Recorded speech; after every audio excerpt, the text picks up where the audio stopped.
Thank you for stopping by. Today I'm going to give you instructions on how to make an A2 side folding card.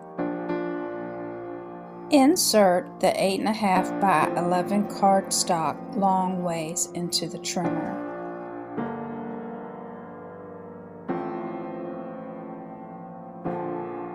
Position the paper at 5.5 and cut the paper. Then you will take one sheet and rotate it and load it into the paper trimmer at 4.25. Score the paper at 4.25. I like to score the paper 2 times for a good indentation. Take your paper out of the paper folder and use your bone folder to get a good crease. Now you see the card opens from the side or can open from the top.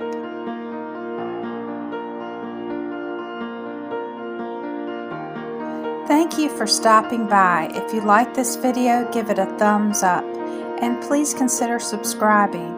Thanks again.